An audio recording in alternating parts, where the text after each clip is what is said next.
男人刚准备上床，却发现被窝里躺着2个女人，原来这是他老婆和小姨子。现在你给我一句痛快话，我2姐妹都是清白之身，只想找一个能够依靠的人。今天你要是同意，以后我们一起搭伙过日子，绝对让你满意。你说啥？咋的？这还委屈你了吗？这也太荒唐了。如霜结婚了是不假，但是她现在还是干净的，你难道这么忍心看着我的亲妹妹年纪轻轻的就守活寡吗？我穿越了，看着眼前的2个女人，我吸收整理了好一会，才搞懂了自己所处的环境。接纳柳如霜倒是可以，但是近几年大旱，家中粮食也只够自己和柳如烟饿不死。柳如霜这时似乎察觉到了我的想法。哇，我饭量少，吃不了多少东西的，每天1顿饭就成。行了，又饿不死人，说什么丧气话？这么说，你这是同意了？不同意还能怎么办？我也不能眼睁睁地看着他饿死啊！听到我的话，柳如烟下意识地跳到我的身上，一口亲在我的脸上。行了，有人看着呢，害不害臊？快下来吧。外面天这么冷，你干啥去？还不进被窝暖和暖和？这婆娘未免也太开放了吧！外面雪停了，我去给你们弄点东西吃。可就在这时，院子的大门却突然被人一脚踹开。王潇洒，给老子滚出来！你们是谁？找我干什么？干什么？你小子在赌场里借了老子50块钱，现在都过去10天了，算上利息总共100块，你想什么时候还？这时我的脑海中突然涌上一段模糊的记忆。原主这小子不光好吃懒做，还好赌。前些天在镇上的赌场里输红了眼，跟这个豹哥借了50块钱的高利贷，结果输了个精光，这真是给我留了个天大的烂摊子。钱我暂时没有，没钱你还敢借，耍老子玩呢？他身后的2个小弟立刻围了上来，柳如烟见状连忙把我护在身后。欠债还钱天经地义，但你们也不能逼人太甚，总得给我们一点时间筹钱吧。哟，王潇洒，你小子艳福不浅啊，家里藏着2个这么水灵的婆娘，既然没钱，那就把你这个小姨子卖给老子，100块钱的债就一笔勾销，怎么样？这笔买卖划算吧？你休想！你们这群畜生！老子今天还就当定畜生了，兄弟们，把那女的给老子抓过来！2个小弟狞笑着就朝柳如霜扑了过去。住手！人你们不能动。怎么？你想替他出头？钱我会还，给我3天时间。3天？你当我是3岁小孩啊？3天你能变出100块钱来？能不能变出来是我的事。3天之后，如果我还不了钱，我的命还有这个家里的所有东西都归你处置。好，我就给你3天时间。3天后我要是见不到钱，就别怪我心狠手辣了。说完，他狠狠地瞪了我一眼，带着2个小弟转身离开了。潇洒，这可是100块钱，我们去哪里凑啊？人只要活着，总会有办法的。话虽这么说，但这个年代普通人家1年的嚼用也才几十块钱，3天凑100块，简直是天方夜谭。都怪我，要不是我们姐妹俩拖累你。说什么呢？一家人不说2家话。我去看看家里还有什么吃的。我转身走向厨房，却发现米缸里只剩下一层浅浅的糙米，旁边的瓦罐里也只有半罐子野菜干。这点东西别说撑3天，就是我们3个人敞开吃一顿都够呛。就在这时，院门又被人砸响。难道是豹哥？他们怎么又回来了？别怕，我出去看看。打开门后，门外却站着一男一女2个中年人。这时我脑海里又浮现出一些记忆。这是原主的亲生父母王大柱和张翠花。你个小兔崽子，在家里躲着装死呢。张翠花更是一把将我推开，径直就往屋里闯。我看看家里还有多少粮食。爹娘，你们这是干什么？你还好意思问我干什么？家里都快揭不开锅了，你倒好，还养着2个赔钱货。听说你前2天还从家里拿了最后1袋米，赶紧给我们交出来。你弟弟妹妹都饿得嗷嗷叫了，你这个当大哥的就忍心看着他们饿死，赶紧把粮食拿出来，不然我今天就打死你这个不孝子。果然，这对吸血鬼父母根本不是来关心我，是来抢粮的。家里也没粮了，就剩下1点米，是我们3个人最后的口粮。放屁！你骗谁呢？你媳妇娘家不是给了你不少陪嫁吗？肯定被你藏起来了，赶紧拿出来。爹娘，潇洒说的是真的，我们家真的没有余粮了。你个扫把星，自从你进了我们王家的门，就没一件好事，现在还把你妹妹也弄来吃白食，安的什么心？给我滚开！如烟，我连忙冲过去扶起柳如烟。这时张翠花还在不停地嚷嚷着：“装什么死？不就是推了一下吗？赶紧把粮食交出来！”闻言，我的怒火彻底被点燃。滚！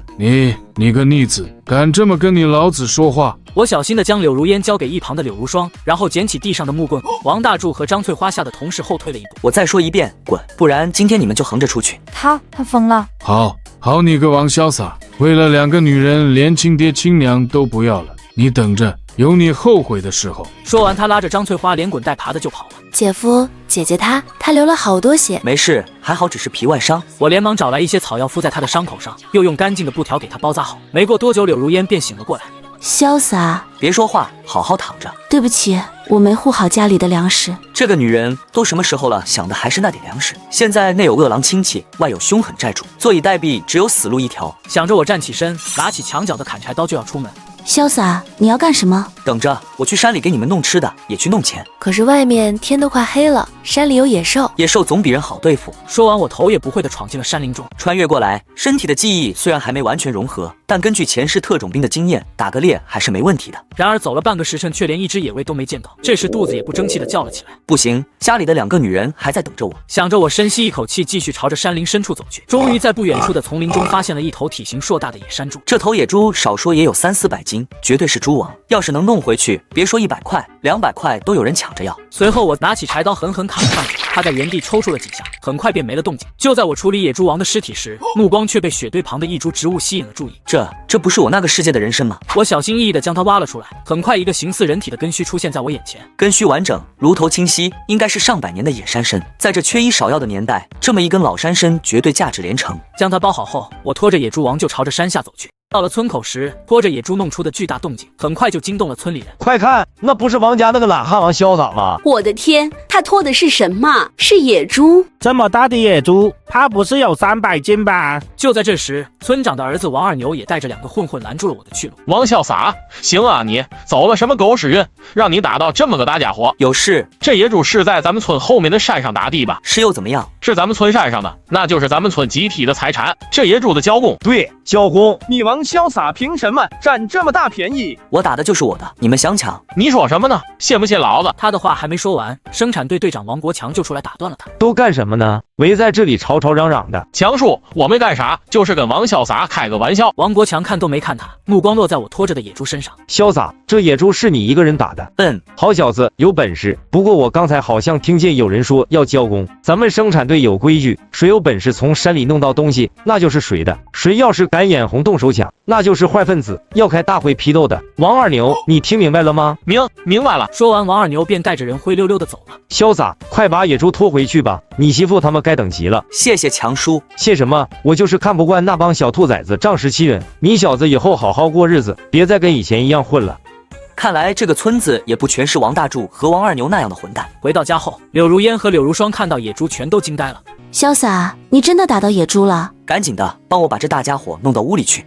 好嘞。进屋后，我拿起砍柴刀开始处理野猪。很快，一锅猪肉宴便做好了。就在我们3人围着锅吃肉时，肉汤的香气引来了村里人的注意。王潇洒家在吃什么？怎么这么香？好像是肉味，他家哪里来的肉？该不会是今天那头野猪吧？潇洒，这么多人看着不会出事吧？没事，让他们看，以后我们家每天都要吃肉。然而就在这时，王大柱和张翠花却突然冲了进来。好你个王潇洒，打到野猪自己偷吃，也不孝敬爹娘。你眼里还有没有我们？有肉了就忘了爹娘了。你们来干什么？当然是来吃肉的，你个不孝子，打到猎物也不知会一声。说着，他伸手就要去抓桌上的肉，我一把将他手打开。这肉是我的，没你们的份。你敢打你娘，反了你了。王潇洒，你真要跟我们断绝关系？我再说一遍，滚！是不是这2个狐狸精把你教坏了？再不走，我就不客气了。你等着，有你后悔的时候。说完，他便拉着张翠花灰溜溜的离开了。我们继续吃。到了深夜，我将野猪肉分成几大块，这些肉留着吃，剩下的明天拿到镇上去卖。这么多肉能卖不少钱吧？还有这个，这是什么？100年老山参，价值连城。这东西怎么处理？明天一并带到镇上去，找个识货的买家。好，潇洒，你一个人去行吗？放心，我会小心的。家里就交给你了，记住，谁来都不要开门。交代完后，我背着野猪肉和野山参就朝着县城走去。野猪肉不能直接摆出来卖，这东西在黑市才好出手。到了县城，我直接绕到了城西一处偏僻的巷子口里，很快便被巷子尽头的一个男人吸引了注意。有货，有，跟我进来吧。什么货？野猪肉，好东西。这头猪不小啊，300斤的野猪王。这肉我要了，8毛1斤怎么样？太少了，8毛1斤不少了。这东西我还要担风险，你考虑清楚。我冒着生命打的野猪不值这个价。你到底想多少钱？1斤1块钱，这头猪我卖你300块。你这是狮子大开口。这猪肉值这个价，你不要我就卖给别人了。说着，我做事就要收起背篓。张三急忙叫住了我。小兄弟，别急啊，行，100块钱，你这猪肉我全要了。你还有什么东西吗？我还有这个，这是什么？百年老山参，好东西，绝对是好东西。你从哪里弄来的？山里。这东西价值连城，你真的要卖？要钱。这人参我出100块钱，太少了。这东西不好出手，风险太大。100块钱已经很高了，最低500块。你这不是为难我吗？我赶时间。行，就按你说的，这2样加起来给你800块。说着，张三就数了一沓厚厚的大团结递给了我。谢了，下次有货记得想着我。放心吧。走出黑市，我心里涌起一股不安的感觉，于是快步朝着村里赶去。可刚走到村口，一个村民就慌慌张张地跑了过来。潇洒，你可回来了，出大事了！怎么了？豹哥他们去你家了，说是要抓你媳妇和小姨子抵债。他们什么时候去的？刚去没多久。闻言，我拔腿就往家里跑。刚进院子，就看到豹哥正抓着柳如烟的胳膊，柳如霜则被一个小弟按在地上。放开他们！哟，王潇洒，你小子还真敢回来啊！我让你们放开他们，怎么，你还想动手不成？说着，豹哥手上突然一用力，柳如烟痛得尖叫了出来。见状，我直接从腰间抽出了砍柴刀。你小子想干什么？放开他们，我饶你们不死！你吓唬谁呢？兄弟们给我上，把这小子废了！2个小弟立刻朝我冲了过来，可还没等他们靠近，我就一刀劈在了其中一个小弟的大腿上。你小子真敢动手！我说了，放开他们！豹哥吓得连忙松开了柳如烟。你别过来，有话好好说。钱我带来了，100块钱，数清楚。这钱你哪来的？你不用管，钱你收了，以后别再来惹我。哼，算你小子识相。说完，他便带着2个小弟灰溜溜的跑了。潇洒，你没事吧？姐夫，你吓死我们了。没事了，疼不疼？我没事。进去吧，外面冷。进屋后，我把剩下的钱全部放在了桌子上。姐夫，这儿这么多钱。潇洒，你这钱哪来的？野猪和老山参卖的钱，以后我们日子会越来越好的。第2天，我起了个大早，柳如烟也被我的动静惊醒了。潇洒，你这么早起来干什么？我去一趟县城买些米面回来，再给你们扯鸡翅布，做2身新衣裳。你一个人去县城，路上不安全。放心，光天化日的，没人敢把我怎么样。说着，我又从怀里掏出50块钱递给了柳如烟。这些钱你收着，以防万一。不行不行，这么多钱我不能要。拿着，一个家总得有钱放着才安心。你们在家把门锁好，等我回来。到了县城，我直奔供销社买了50斤的米面和10尺上好的布料。就当我结完账刚想离开时，王二牛却突然挡住了我的去路。这不是王潇洒吗？发财了啊，买这么多东西。有事？你小子昨天打的野猪王卖了不少钱吧？怎么发了财就想搞投机倒把？我花自己的钱买东西，关你什么事？你一个懒汉哪来的钱？我看你这钱来路不正。兄弟们，把他给我带到队里去，好好审审。2个混混立刻就要上来抓我的胳膊。就在我刚想动手时，王国强突然从门外走了进来。王二牛，你又在这里干什么？强叔，我没干啥，我就是怀疑王潇洒这小子搞投机倒把，想带他回去问问。人家潇洒有本事打到野猪，卖了钱改善生活，怎么就成了投机倒把？我看你就是眼红人家吧。我没有，没有就赶紧给我滚蛋，别在这里丢人现眼。人家王潇洒现在是咱们村的打猎好手，以后还要为队里做贡献。你要是敢找他麻烦，别怪我不客气。是，我们现在就走。说完，他带着2个混混灰溜溜的就跑了。潇洒，别理那小子，他就是个混不吝，快回家吧，你媳妇该等急了。谢谢强叔，看来这钱已经被人惦记上了。回到家里，柳如烟和柳如霜连忙迎了上来。潇洒，你回来了，路上没遇到什么？姐夫，东西都买回来了吗？都买回来了。我先把米面都搬进了厨房，然后拿出了那2匹布放在了桌子上。看看，喜欢吗？潇洒，这得花不少钱吧？钱花了可以再挣，以后我们的日子会越来越好。晚上就吃白面馒头炖猪肉。姐妹俩高兴地拿着布料回了屋，我则开始准备晚饭。然而就在这时，院子外面的墙角下，2双贪婪的眼睛正直勾勾地盯着我们屋里。老头子，你看到了吗？白面还有心不？那小子肯定发大财了。这个逆子有钱了也不知道孝敬我们，不能就这么算了，这钱本来就该是我们的。老头子，今晚我们就动手，等他们睡熟了，我们把东西都搬走。这要是被发现了，他那疯劲儿会打死我们的。怕什么？他是我们儿子，他敢？我们养他这么大，拿他点东西怎么了？天经地义。好吧。到了深夜，我们在家已经吃完了晚饭。你们早点睡吧，我守着。潇洒，你也累了一天了，一起歇着吧。没事，我看一晚上，咱们家这么多东西，难免会有眼红的人。果然到了后半夜，院门突然被人推开，王大柱和张翠花直奔堆放米面的厨房。就当他们刚想搬走食物时，一道冰冷的声音在他们身后响起：这么晚了，爹娘这是来给我送宵夜。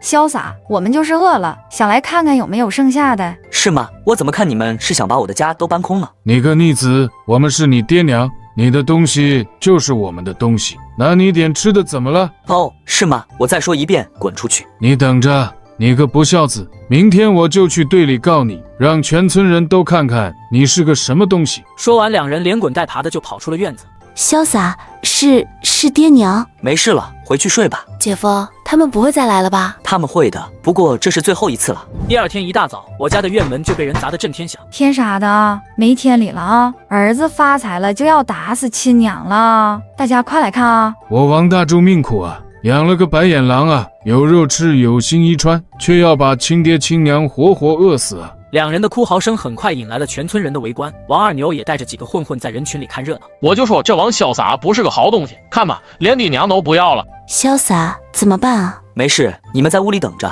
剩下的交给我。说完，我直接打开院门走了出去。你们闹够了没有？你这个逆子，我们把你养这么大，你就是这么孝顺我们的，昨晚还拿刀要砍我们，你还有没有良心？良心？你们3天2头来我家抢粮食，把我媳妇推倒撞破头，半夜像贼一样来偷东西，这就是你们要的良心？原来还有这事，王大柱家也太不是东西了。是啊，哪有这么当爹娘的？我不管，你是我儿子就得养我们，你家里的东西就得有我们一份。好啊，既然你们这么说，那今天当着全村乡亲们的面，我们把话说清楚。我王潇洒要和你们分家。你说什么？你再说一遍。我说分家，从此以后你们走你们的阳关道，我过我的独木桥，我们两不相干。你想的美，分家可以，把房子、粮食，还有你打猎卖的钱全都给我们，你带着这2个扫把星净身出户。就是哪有这么便宜的事？分家可以，东西的留下。这时王国强也拨开人群走了进来。王大柱、张翠花，你们闹够了没有？一大早的把全村人叫来看你们家的笑话吗？国强队长，你可要为我们做主啊！这个不孝子要跟我们分家，要把我们2个老的赶出去等死啊！潇洒，怎么回事？我将昨晚发生的事情说了一遍。王国强听后脸色瞬间黑了下来。王大柱，他说的是不是真的？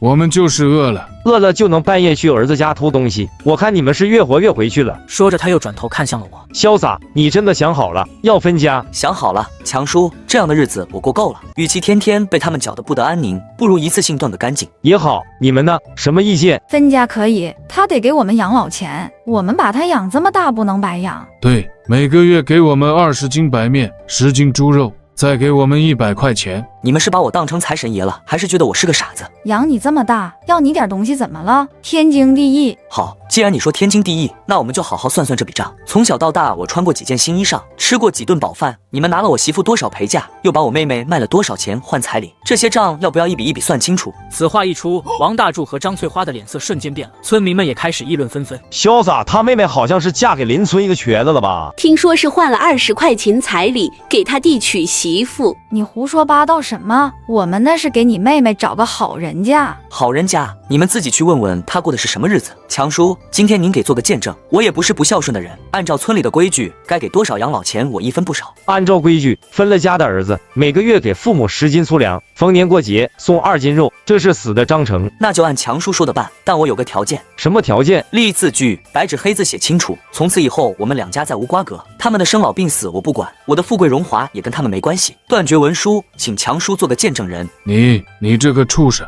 你要跟我们断绝关系？是你们逼我的，要么就按我说的办，要么你们就继续来我家偷，来我家抢。下一次我手里的刀可不保证会不会砍在凳子上。王大柱、张翠花，你们自己选吧。潇洒这孩子是被你们伤透了心。断绝关系可以，你得再给我们200块钱，一次性买断，不然我们就天天来闹，让你家永无宁日。200块，你还真敢开口？就20块，爱要不要？这是我最后的仁慈。拿了钱立字据，滚出我的视线。不拿也可以，但从今往后，你们连1粒米都别想从我这里得到。说完，我将20块钱直接丢到了地上。潇洒，20块是不是太少了点？强叔，这些年他们从我这拿走的何止20块？这20块是断一钱。闻言，王国强也不再说话了。张翠花无奈下也只能把地上的钱捡了起来。写，现在就写。断绝文书很快就写好，王国强作为见证人也签上了自己的名字。好了，从现在开始我们再无关系。强叔，今天麻烦您了。一家人不说2家话，都散了吧。王国强走后，村民们也纷纷散开了。老头子，就这么算了，200块变成20块，我这心口疼啊。那能怎么办？你看他那样子，跟要杀人一样。不能就这么算了，他不是有钱吗？那钱本来就该是我们的。走，我们去找王二牛。找他干啥？那个混子比豹哥还不是东西。他不是东西才好，咱们就说王潇洒藏了金条，让他去抢，抢到了咱们分他一半。这个主意好。两人合计完便朝着王二牛家跑去。潇洒真的断了？姐夫，他们以后不会再来了吧？没事了，都过去了，以后这个家就只有我们3个人。我就是觉得你受委屈了。不委屈，甩掉了2个累赘是好事。好了，别哭了，今天咱们吃顿好的，庆祝一下。说着，我从兜里掏出剩下的钱，这些钱够我们过很久的好日子了。不过这钱不能就这么放着。那怎么办？我打算把家里的房子修一修，再买几亩地。买地那得花不少钱吧？钱就是用来花的，总放在手里只会招来祸事。今天这么一闹，村里人都知道我有钱了，王二牛还有豹哥那样的人肯定会盯上我，必须尽快把钱变成实力。当天下午我就找到了王国强。强叔，我想买地。买地干什么？现在地都是生产队的。我知道，我想买村里那几亩没人要的荒地，开垦出来自己种。那可都是石头疙瘩，种不出粮食的。我有办法，强叔，您就说这事能不能办吧？按理说荒地也是集体的，不过你要是真有心开垦，也算是给队里做贡献。这样吧，你出50块钱，那5亩荒地就划给你家了。不过得立个字据，以后地里产出的粮食要按3成上交队里。没问题，50块钱我现在就给您。你可想好了，那地真不好弄。想好了，强叔，我还想请您帮个忙，找几个靠谱的人帮我把家里的房子翻新一下，再砌个院墙，工钱我照付。行，这是包在我身上。村里有几个老实肯干的，我明天就叫他们过去。谢了，强叔。回到家，我把买地和修房子的事跟柳如烟姐妹一说，2人都高兴坏了。太好了，我们终于要有自己的地，自己的新房子了。姐夫，你真厉害！光有地和房子还不够，这个家必须有自保的能力。明天去县城得看看有没有什么好东西。第2天一早，王国强就带着几个壮劳力来到了家中。潇洒，你这墙打算砌多高？至少要比人高1个头，用青砖砌，上面再插上碎瓦片。这得用多少砖啊？跟个小炮楼似的。家里没个男人，就2个女人，我不放心。这倒是，行，就按你说的办。我们先帮你把地基打了。就在众人开始动工时，王二牛却带着7、8个混混闯了进来，身后还跟着王大柱和张翠花。都给老子住手！王二牛，你又想干什么？王二牛没搭理他。王潇洒，有人举报你私藏金条，搞资本主义复辟，现在我们要对你家进行搜查。就是他昨天在山里挖到了1罐子金条，藏起来了。这是我们老王家的东西，也是集体的东西，不能让他一个人吞了。没错，我们亲眼看到的。张翠花，你别在这里胡说八道。我胡说？国强队长，你别被他骗了，这钱来路不明，肯定有问题。强叔，这是你可管不了，我是奉我爹，也就是村长的命令来调查这件事的。王潇洒，你要是识相，就主动把东西交出来，不然别怪我们不客气。你说你有村长的命令？那当然，我爹说了，你这种破坏集体利益的坏分子必须严惩。那命令呢？搜查证呢？拿出来我看看。老子的话就是证据，给我上，把这院子给我挖地3尺，也要把金条找出来。2个混混立刻就要往屋里冲，见状我用极快的速度将2人踹翻在地，一瞬间整个院子都安静了。你敢动手打人？我说了，拿出证据来，没有证据就敢闯我的家，打断你们的腿都是轻的。反了，打人了！国强队长，你看到了吧？他这是做贼心虚。潇洒，有话好好说，别冲动。强叔，不是我冲动，是他们欺人太甚。今天他们敢凭空污蔑我私藏金条来抄家，明天就敢说我是特务把我抓走，这种事不能退。你给我等着，我这就去找我爹，让他带民兵过来，我看你有多能打。说完，他带着人连滚带爬的就跑了。王大柱和张翠花也想开溜，却被我拦住了去路。断绝文书上写的清清楚楚，我们2家再无瓜葛。你们今天带着人来我家闹事，是想反悔了？我们没有。你就算跟我们断了关系，那金条也是在村里的山上挖的，就该是集体的。好啊，既然你们非说我有金条，那我就认了。不过这金条是我拿命换来的，谁想要也得拿命来换。滚！潇洒，你这下把王村长彻底得罪了。强叔，人不犯我，我不犯人。他们要是讲道理，我比谁都讲道理；他们要是不讲道理，那我的拳头就是道理。话是这么说，可他毕竟是村长，你以后要小心了。我知道，强叔，今天的事谢谢你了，兄弟们也让大家受惊了。今天的工钱我给大家算双倍。潇洒兄弟，这可使不得，我们啥也没干，就是看了场热闹。一码归一码，大家是来帮我干活的，却被我家的事牵连，这钱必须给。强叔，这是您帮我记着。行，那我们接着干活。干，把墙砌高点，砌厚点。回到屋里，柳如烟和柳如霜的脸色还是煞白的。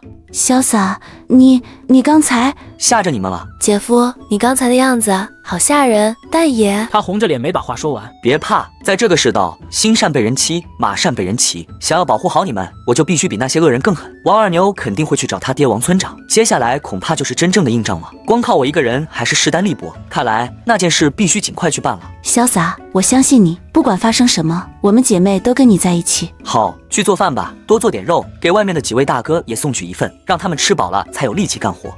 吃完饭，我找了个由头，再次去了县城，来到了最西边的铁匠铺里。后生要打点什么？师傅，您这有硬弓吗？弓是军械，私造是犯法的。我不要军械，就要打猎用的。山里野物多，没个趁手的家伙不行。打猎的弓有，不过我这只有普通的。你要是想要好的，得去别处问问。去哪问？城东有个姓赵的，以前是府衙的弓箭教头，手里应该有好东西。不过他脾气怪，东西也贵，看不看得上你，卖不卖给你，就看你的造化了。谢了师傅。随后我按照陈师傅的指点，在一条巷子深处找到了赵家。谁呀？老师傅，我来买弓。谁介绍你来的？城西的陈铁匠。进来吧。要什么样的弓？要强的，能开2担的。后生口气不小，2担弓拉得开，不代表用得好。没有几百斤的力气和几年的功夫，连弦都上不去。您只管拿出来，我试试便知。赵师傅没多说什么，转身从屋拿出了一把硬弓。这是用100年老榆木做身，水牛角做梢，麋鹿筋做弦的强弓，能开2担3斗。你要是能拉个满月，这弓50块钱，送你一壶30支的狼牙箭。我深吸一口气，弓身随着我的发力缓缓被拉开。好小子，好力气。这弓我要了。弓是好弓，就是废人，你省着点用。箭在屋里，自己去拿吧。我走进屋，取了一壶沉甸甸的狼牙箭。多谢了。记住，这弓是用来打猎的，别用来惹事。放心，人不犯我，我不犯人。出来后，就当我准备直接出城回家时，却在街角看到几个混混正围着一个瘦小的男人拳打脚踢。是张三，黑市那个。妈的，让你给老子耍滑头，这批货老子要了，你敢不给？刀哥，这批货真是别人定下的，您高抬贵手，下次有好东西，我第一个孝敬您。少废话，在县城还没有我猛虎帮拿不到的东西，给我收！住手！你谁呀？想多管闲事？他欠你们钱吗？不欠钱，但是他手里的东西我看上了，看上了就得给你。县城是你家开的，小子，你找死是吧？知道老子是谁吗？不知道，也不想知道。放了他，我让你们走。兄弟们，看来今天有人想做英雄啊！给我废了他！2个混混直接朝我扑了过来。就在他们靠近的瞬间，我直接一脚踹在左边混混的膝盖上，另一个混混还想上前，却被我一个巴掌抽倒在地。你到底是什么人？滚！刀哥被吓得带着2个小弟连滚带爬的就跑了。多谢恩公救命之恩，举手之劳。你没事吧？没事，皮外伤。恩公，您这是要去哪儿？我请您喝一杯，聊表谢意。不用了，我还有事。恩公，你今天得罪了猛虎帮，这帮人在县城势力不小，你以后要小心。他们什么来头？就是一群地痞流氓，不过他们的老大跟县里的李主任有点远亲关系，所以平时横行霸道，没人敢管。李主任？对，主管咱们这一片民生治安的。恩公，你要是信得过我，就跟我来，我那儿有个地方说话方便。我点了点头，跟着张三又回到了黑市的屋子里。恩公，以后你就是我张三的亲哥，有什么用得着兄弟的地方，尽管开口。你不用叫我恩公，我叫王潇洒。潇洒哥，你今天救了我，也等于是救了我全家。以后你在黑市要什么东西，尽管开口，我给你半价。我今天来是想跟你打听点事。你说。我们村的村长叫王富贵，他儿子叫王二牛，你认识吗？认识。那小子不是个好东西，经常跟猛虎帮的人混在一起，仗着他爹是村长，他就是李主任，没少干坏事。王富贵的姐夫是李主任，这下麻烦了。这个李主任权力很大吗？何止是大，县里的大小事务基本都是他说了算。潇洒哥，你怎么打听起他们来了？是不是跟他们有过节？有点小摩擦。哥，听我一句劝，这家人不好惹。王富贵在你们村一手遮天，李主任在县里关系网密布，你要是跟他们起了冲突，千万要小心。我知道了。对了，你这有没有什么好点的刀？有，我这就去给你拿。很快他便从里屋拿出一柄连翘的短刀，这是我从一个倒斗的手里收来的，据说是前朝将军的随身佩刀，削铁如泥。你要是喜欢，拿去便是。多少钱？哥，你再说钱就打我脸了。这刀你拿着防身。一码归一码，这刀我买了，开个价。那就给个本钱吧，20块。谢了，以后有事我会来找你。说完，我便快步离开了县城。回到家门口，王国强和几个汉子正在做最后的收尾工作。潇洒回来了，你这强气的跟个炮楼一样，这下踏实了。辛苦强叔和几位大哥了，今天天色晚了，大家先回去歇着，明天再来。我从兜里掏出钱，按照双倍工钱的标准一一发给了众人。潇洒兄弟，你太客气了。应该的，大家快回去吧。送走了众人，柳如烟和柳如霜立刻迎了上来。潇洒，你回来了，饿了吧？饭都做好了。姐夫，你背的是什么？打猎用的，以后我来保护你们。我将东西放在墙角，然后来到了饭桌前。潇洒，今天王村长来过了，他来干什么？他没进门，就在外面转了一圈，看了看我们砌墙，什么话都没说就走了。但是他的眼神很吓人。我知道了，吃饭吧。晚饭后，我独自一人坐在院子里，一遍遍地擦拭着那把短刀。后半夜，柳如烟拿来了一件衣服给我披上。夜里凉，怎么还没睡？睡不着，心里不踏实。很快就会好的，等房子修好，地也开出来，我们的日子就安稳了。潇洒，我总觉得我们像是在过偷来的日子，我怕哪天这一切都没了。不会的，只要我活着，就不会让任何人破坏我们现在的生活。就在这时，柳如霜也端着一碗汤走了出来。姐夫，姐姐，喝点姜汤暖暖身子。都回去睡吧，有我呢。我们陪你。第二天，王国强一大早就带着人继续开工了。潇洒，起这么早？强叔，大家伙吃早饭了吗？锅里热着馒头和肉汤，先垫垫肚子再干活。那哪成啊，我们都是吃了过来的。吃了也再吃点，干的是力气活，吃不饱哪有力气？如烟，去给大家盛汤。好。很快，柳如烟就给每人都端来了一碗肉汤。潇洒兄弟，跟着你干活还能有肉吃，这日子美啊！大家吃好喝好，吃饱了才有力气。可就在这时，村长王富贵带着王二牛突然闯了进来。都停下，不许干！王村长，你这是什么意思？王富贵没看他，只是将目光落在了我的身上。王潇洒，你涉嫌私藏集体财产，暴力抗法，殴打村干部。现在我以村长的名义命令你立刻跟我们去村部接受调查。王村长好大的官威！你说我私藏集体财产，证据呢？你说我殴打村干部，谁是村干部？我就是。你昨天打了我的人，还威胁我，这就是殴打村干部。我怎么记得你就是个整天游手好闲的二流子？什么时候当上干部的？有任命文件吗？拿出来给我看看。我爹是村长，我就是少村长，我说的话就是证据。原来是这样。那王村长，你今天带着民兵来我家，也是你这个少村长的意思？少废话，有没有文件你都得跟我们走一趟，这是村里的规矩。村里的规矩？强叔，你是生产队长，你来说说村里可以无凭无据就带着民兵闯进别人家里抓人吗？村长，这事恐怕不合规矩，没有证据不能随便抓人。王国强，你这是要包庇的，别忘了谁才是这个村的村长。我告诉你，今天这人我待定了，给我上，谁敢反抗就地拿下。怎么办？潇洒，别怕，交给我。说完，我转身走进了屋里。怎么想躲起来？没用的，今天就是天王老子来了也救不了你。然而下一秒，我直接拿着强弓从屋里走了出来。你想干什么？拿个破弓就想吓唬人？我告诉你，你这是私藏武器，罪加一等。是不是破弓？你试试就知道。王村长，现在你还要带我走吗？王富贵和王二牛被吓得半天说不出话来。村长，我看这都是误会，潇洒这孩子就是脾气直了点，没什么坏心思。这弓也是他打猎用的，不算违禁的武器。好你个王潇洒，算你有种！今天这事我们没完。说完，他便带着王二牛和民兵灰溜溜的走了。潇洒兄弟，牛，太牛了！潇洒，你这下把他们得罪死了。以后，强叔，我知道，但有些事退一步就是万丈深渊。王国强点了点头，也没再多说什么。兄弟们，不好意思，耽误大家干活了。今天就到这吧，明天再继续盖房，工钱照算。众人应了一声，便全都离开了。潇洒，我刚才真怕你。姐夫，你以后别这样了，太吓人了。不这样，他们就会把我们往死里逼。放心，我有分寸。不过光靠打猎终究不是长久之计，我们得有自己的根基。根基？对，走，我带你们去看看我们自己的地。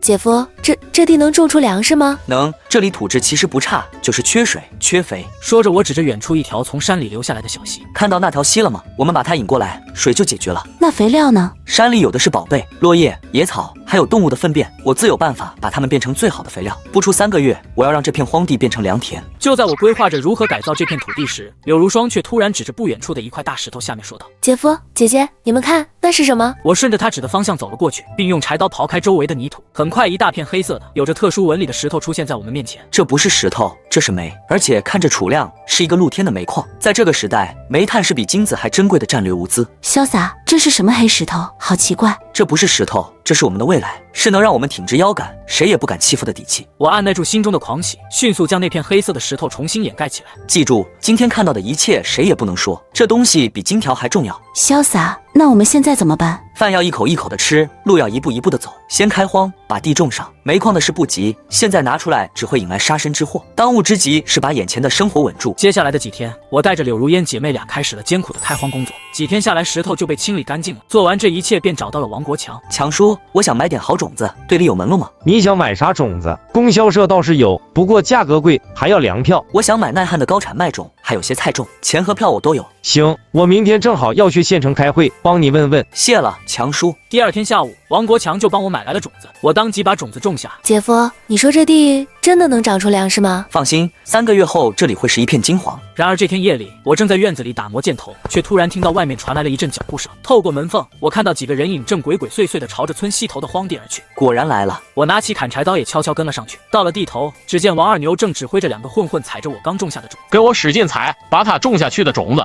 全都给我踩烂了，还有那些工具都给我砸了。二牛哥，咱这么干，要是被发现了，怕什么？我爹是村长，在这村里天塌下来有我爹顶着，赶紧干活，干完了少不了你们的好处。闻言，几个混混对着菜地就是一通猛踩，随后又砸坏了我放在田边的农具。行了，收工，我们走。就在他们转身准备离开时，我从黑暗中走了出来。几位忙活了一晚上，辛苦了。王潇洒，你怎么在这？这是我的地，我不在这应该在哪？你少吓唬人，我们就是路过。路过？难道这些菜地和农具也是自己长腿跑过来坏掉的？就是我们干的，怎么了？你个忘恩负义的东西，发了财也不知道孝敬我爹，这就是给你的教训。看来上次给你的教训还不够啊！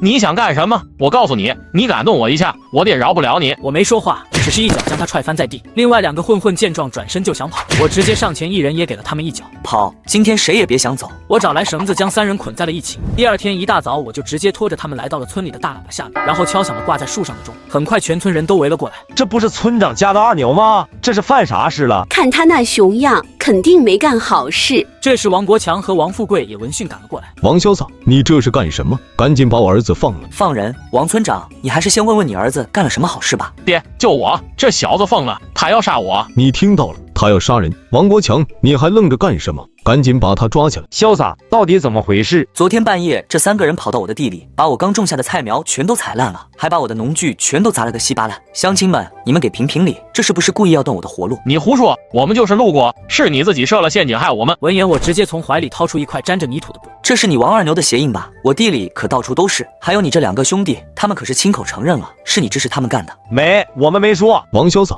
就凭几个脚印你就敢污蔑我儿子？我看你就是故意找茬。强叔，你是生产队长，破坏集体和社员的生产工具，踩踏青苗，按村里的规矩该怎么处置？村长，这是得查清楚，要是真的那可是大事。破坏生产跟坏分子有什么区别？王富贵被噎得说不出话。就在这时，人群里的王大柱突然喊道：查什么查？我看就是王潇洒，他自己贼喊捉贼，那片荒地根本种不出粮食，他就是想讹人。就是谁不知道他跟二牛不对付，这是故意报复。没错，王潇洒，你安的什么心？我看你就是想破坏我们村的安定团结。好啊，既然你们说是我栽赃陷害，那我问你们，我砸了自己的工具，踩了自己的地，对我有什么好处？乡亲们，我以前是混蛋，但现在我只想带着媳妇和小姨子好好过日子。我开荒种地碍着谁了？他们为什么要3番2次的跟我过不去？就因为我没把打猎换来的钱给某些人送去孝敬吗？村长，我看这事不能就这么算了。二牛他们到底有没有干去地里看看就知道了，人证物证都在，赖不掉的。闻言，王富贵咬了咬牙，直接上前给了王二牛一巴掌。你这个不成器的东西，还不快从实招来？是我干的。村长，现在人证物证俱在，你看这事怎么处理？按规矩办，罚他给生产队义务劳动1个月，赔偿王潇洒的所有损失。赔偿就算了，我也不缺那点东西。不过我希望你能管好你儿子，再有下次就不是赔钱这么简单了。王富贵只能狠狠瞪了我一眼，拖着王二牛狼狈的离开了。潇洒，你这招釜底抽薪够狠。不过王富贵这个人睚眦必报，你以后要更小心。放心吧，强叔，我心里有数。说着，我又看向了在场的村民们。各位乡亲，我想过安生日子，但总有人不让。这房子要修，地也要开，光靠我们一家3口，不知道要弄到猴年马月去。所以我今天想请大家帮忙，不管是修房子还是开荒的都行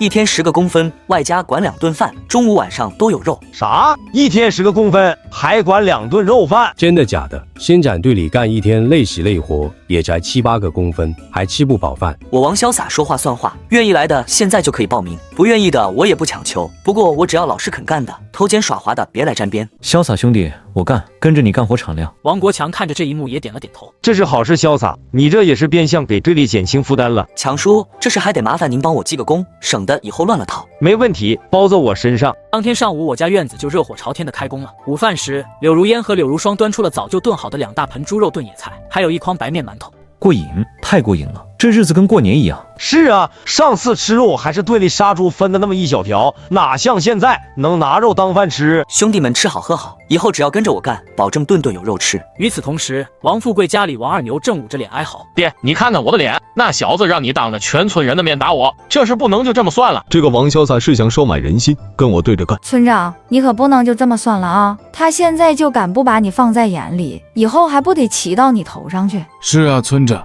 那小子就是个白眼狼，他发的财本来就该是大家的，凭什么他一个人独吞？都给我闭嘴，我自有分寸。爹，你到底有什么办法啊？总不能眼睁睁看着他拉拢村里人吧？他不是有钱吗？不是想买人心吗？我让他买不成。第二天一早，就在王狗蛋他们准备出门去我家干活时，生产队的钟声却突然被敲响。村长有令，今天所有人到村西头那条河堤上加固堤坝，算义务工，没有工分。搞什么？这河堤去年才修过，好好的修什么？就是啊，这不明摆着不让人去潇洒家干活吗？怎么叫大家为集体做点贡献？都有意见了，谁要是不想干，就是思想有问题，是要被批斗的。众人顿时不敢再说话了。就在这时，我提着一个篮子，带着柳如烟姐妹俩走了过来。王村长，响应集体号召是应该的，不过这活是力气活，总不能让大家饿着肚子干吧？说着，我拿出篮子里的白面馒头和一大块酱好的猪头肉。如烟、如霜，给叔伯兄弟们分一分，先垫垫肚子。王潇洒，你这是什么意思？没什么意思，大家伙昨天帮我干活，今天我管顿饭，天经地义，总不能因为帮了我，今天就得饿肚子吧？潇洒兄弟说的对，我们昨天是给你干活，但今天也是给集体干活。吃你个馒头怎么了？王村长，你要不要也来一个？这肉炖的挺烂乎的。王富贵被气得冷哼一声，转身就离开了。兄弟们，吃饱了好好干。这堤坝是咱们村的，修结实点，对大家都有好处。今天的工钱我晚上照样结给大家。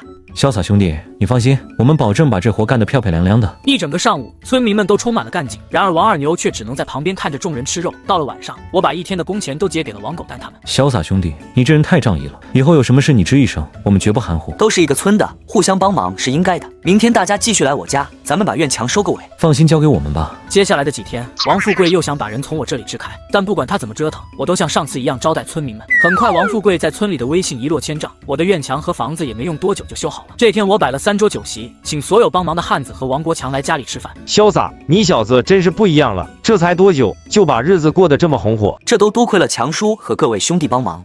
潇洒兄弟，你别这么说，我们就是出点力气，是你让我们吃上了肉，拿到了钱。就在这时，豹哥突然带着10几个混混闯了进来。王潇洒，你给老子滚出来！豹哥，你这是什么意思？潇洒兄弟今天请我们吃饭，你带这么多人来砸场子？王潇洒，你小子可以啊，欠老子的钱还清了，日子就过起来了，还请客吃饭，看来是真发财了。豹哥，我们的账已经2清了，你今天来又是为了什么？为了什么？老子看你这院子不错，房子也修得好，想跟你借点钱花花。放屁！我看你们就是来找茬的。潇洒兄弟别怕，我们都在呢。怎么想跟老子动手？你们掂量掂量自己够不够格？豹哥，明人不说暗话，是王富贵让你来的吧？他给了你多少钱？我给你双倍，你现在带人走。你说什么胡话？老子不认识什么王富贵。不认识你怎么知道我家里修了新房？知道我今天请客？豹哥，你也是在道上混的，给人当枪使也得看看那把枪会不会炸膛。说着，我从怀里掏出100块钱，直接扔在地上。这100块算我请兄弟们喝茶，拿着钱走人，以后井水不犯河水。你要是非要替王富贵出这个头，那今天你们这10几个人恐怕就得躺着出去了。好，算你狠，咱们走。他捡起地上的钱，带着人灰溜溜的走了。潇洒，你这招高啊！不过王富贵那边怕是不会善罢甘休。我知道，兵来将挡，水来土掩。来，兄弟们，咱们继续喝酒。对，喝酒。潇洒兄弟，以后有事你吱声，我们这帮人随叫随到。谢谢兄弟们了。很快就过去了2个月，荒地里的粮食全都长了出来。潇洒兄弟，你真是神了，这地儿都能让你种出花来。狗蛋哥，叫上兄弟们准备收粮了。收完粮，我请大家吃全猪宴。好嘞。粮食收割完，除了留下足够我们日常的口粮，还多出了几千斤小麦和上万斤土。我直接联系了县里的供销社，供销社的刘主任亲自带人来了村里。王潇洒同志，这些都是你那5亩荒地里种出来的？刘主任，您看这粮食的成色怎么样？好粮食啊！小同志，你可是给我们解决大问题了。这些粮食我们全要了，价格绝对公道。经过清点，所有的余粮一共卖了3500块钱。这是我来到这个世界后赚到的第一笔真正意义上的巨款。随后我立刻找到了王国强。强叔，我想把那5亩地旁边的2亩薄地也买下来。潇洒，你这是要当地主啊？强叔说笑了，我就是觉得地握在手里心里踏实。这是20块钱，您看。王国强收下钱，很快就给我办好了手续。随后我又请王狗蛋他们在院子里盖一个大型的仓库，用来存放粮食和工具。然而王富贵负父子俩的脸色却一天比一天难看。爹，你看看王潇洒那得意样，现在村里人见了他都叫潇洒哥，谁还把你这个村长放在眼里？村长，不能再让他这么下去了。他现在又是买地又是盖仓房，我看他就是想把咱们村都变成他家的。对，那小子心黑着呢，他发的财就该是集体的。够了，哭哭啼啼的像什么样子？爹，你倒是想个办法。王国强现在什么都向着他，我们在村里快待不下去了。村里动不了他，不代表县里动不了他。他不是能种地吗？他不是有钱吗？我让他辛辛苦苦种出来的粮食全都烂在地里。爹，你有什么好办法？王富贵凑到他耳边低声说了几句。爹，这招实在是高，我这就去办。王潇洒，跟我斗你还嫩了点。潇洒，歇会儿吧，都弄了一天了。快了，把这些弄完，晚上睡觉才踏实。姐夫姐姐，饭好了。知道了，马上来。多吃点，看你都瘦了。等仓房盖好，地里的事忙完，我再进山一趟。还去？山里太危险了。放心，我心里有数，家里的钱不能坐吃山空，总得找个长久的营生。姐夫，我们现在这样就挺好的。会更好的。第二天一早，我带着姐妹俩去新买的那2亩地里除草，可刚到地头就看到王富贵带着王二牛还有几个穿着制服的人走了过来。王潇洒，你私自引流山泉，破坏集体水利资源，县里水利办的同志要来调查你。你就是王潇洒，谁允许你在这里筑坝引水的？这是国家的资源，不是你个人的。同志，这山泉以前就是荒废的，我把它引过来灌溉荒地，变废为宝，有什么问题吗？有没有问题不是你说了算，现在立刻把这条水渠给我拆了，恢复原样。听到没有？赶紧拆了，不然就是对抗组织，要抓你去坐牢了。我还没说话，正在不远处干活的王狗蛋他们就围了过来。你们这是干啥呢？潇洒兄弟开荒种地是好事，你们凭啥不让他用水？村长，这是不是有什么误会？这山泉水流量不大，以前也没人用，潇洒用了也没碍着谁的事啊。王国强，你少在这里和稀泥，这是县里下的命令。王潇洒，我再警告你一次，马上拆掉，否则后果自负。同志，我想问问，县里有红头文件吗？说不许用这条山泉。我就是文件，我说不行就不行。好大的官威！那我想再问问，王富贵村长为了让你跑这一趟，给你塞了多少好处？你胡说八道什么？你这是污蔑国家干部。是不是污蔑你心里清楚。今天这水渠谁也别想动，不然我不保证他的锄头会不会砸到自己的脚上。反了，你这是公然抗法！来人，把他给我抓起来！就在这时，一辆黑色的吉普车也开了过来。王富贵看到车上下来的人后，连忙迎了上去。姐夫，您怎么亲自来了？舅舅，李主任没搭理他们，只是径直走到我的面前。你就是王潇洒？是我。年轻人有点本事，也有点脾气，不过脾气不能当饭吃。听说你最近在村里很威风啊，又是买地，又是盖房，还敢跟村干部对着干。我只是想带着家人过安生日子，没想跟谁对着干，是别人不让我们安生。高头接刀把，收买人心，拉帮结派，这就是你说的安生日子。今天这个水渠你拆也得拆，不拆也得拆，动手，谁敢阻拦就一并抓起来，带回县里审查。等等，怎么你想通了？李主任日理万机，还要为我们村这点饮水的鸡毛蒜皮小事亲自跑一趟，真是辛苦了。你到底想说什么？没什么，就是前2天去县城，听黑市的张三提了一嘴，说最近猛虎帮不太安分，好像在倒腾一批紧俏货，不知道会不会给李主任您添麻烦。你在威胁我？李主任说笑了，我一个普通村民哪敢威胁您，我就是觉得您是干大事的人，不该把精力浪费在我们这种小地方。这水渠既然您说不能用，那不用就是了。不过这地是我花钱买的，开荒也是出了力气的，总不能就这么废了吧？姐夫，别听他胡扯，这小子就是个滚刀肉，不给他点颜色看看，他不知道天高地厚。水渠的事先放一放，不过我警告你，以后在村里给我安分点，要是再让我听到你搞什么小动作，就不是拆条水渠这么简单了。说完，他带着众人转身就离开了。潇洒兄弟，你刚才真是神了，3言2语就把县里的大官给吓跑了。潇洒，你跟那个李主任认识？不认识。强叔，今天的事谢谢大家了，都回去吧，仓房那边先停2天。潇洒，刚才吓死我了，我真怕他们把你抓走。姐夫，他们以后还会来吗？会，不过下次就该轮到我去找他们了。李主任这条线必须尽快解决掉，不然就像一把刀悬在头上，随时都可能落下来。看来又要去一趟县城。当天下午，我找了个借口再次去了县城，找到了张三。潇洒哥，你可来了，快坐。张三，帮我个忙。哥，你说上刀山下火海，你尽管开口。帮我查个人，李主任主管咱们这片的，我要他所有的资料，越详细越好，尤其是他跟猛虎帮有什么见不得光的勾当。哥，你怎么惹上他了？这人是条大鳄，黑白2道通吃，心狠手辣。他已经把手伸到我脖子上了。行，你放心，这事包在我身上，不出3天，我肯定给你个准信儿。钱不是问题，哥，你再说钱就打我脸了。你的事儿就是我的事，让你办事不能让你自己掏钱，这是规矩，记住注意安全，别把自己折进去。我记住了。从黑市出来，我直接来到了县城东边的一个酒馆里。很快，那天被我教训过的刀哥就带着人走了进来。妈的，今天真晦气！本来看上一批好货，结果让条子给搅了。刀哥，你说会不会是有人给点了？放屁！谁敢点我们猛虎帮？我看就是那帮条子想敲竹杠了。看来猛虎帮最近的日子也不好过，这或许是个机会。回到家时，姐妹俩连忙迎了上来。潇洒，你回来了，吃饭了吗？还没，锅里给你温着饭呢，我去端。看着他们忙碌的身影，我心中守护这个家的念头愈发坚定。不管是谁想破坏这一切，都得先从我的尸体上跨过去。3天后，我再次来到县城，张三早已在巷子口等着我了。哥，查到了，这里面是李主任所有的黑料，他利用职权帮猛虎帮倒卖过救灾粮，侵吞过给下面公社的抚恤金，手里至少有2条人命。这些东西你是怎么弄到的？猛虎帮里有个管账的，好赌，我设了个局，让他欠了一屁股债，这些东西就是他拿来抵债的。干得不错，那个人呢？已经连夜送出城了，保证没人找得到。猛虎帮的老大叫什么？叫孟虎，是个狠角色，以前在外面犯过事逃回来的，靠着李主任这棵大树在县城作威作福。他住哪？哥，你不会是想……我心里有数，你把地址告诉我就行。张三咬了咬牙，只能把孟虎的住处告诉了我。哥，你千万要小心，孟虎那家伙手上是真的有人命的。我有分寸。出来后，我根据地址来到了县城东郊一处大瓦房前，屋里孟虎正坐在太师椅上，脚边跪着一个瑟瑟发抖的瘦小男人。说货藏哪了？虎哥，我真的不知道啊，那批货是李主任直接派人拉走的，没经过我的手啊。放屁！李主任的人只管运，点货入库都是你负责。现在货少了1/3，你跟我说你不知道？虎哥，饶命啊！我就是有天大的胆子，也不敢动您的货啊！我再给你最后一次机会，货在哪？就在这时，我一脚踹开房门走了进去。你他妈谁呀？我没理他，径直走到那个瘦小男人面前。你可以走了。那男人看了一眼孟虎没有动，我则反手一巴掌抽在他脸上。我让你滚，没听见？小子，你活腻了是吧？知道这是什么地方吗？这里是猛虎帮，而你孟虎是从北边流窜过来的杀人犯，靠着李主任这棵大树在县城作威作福。你到底是谁？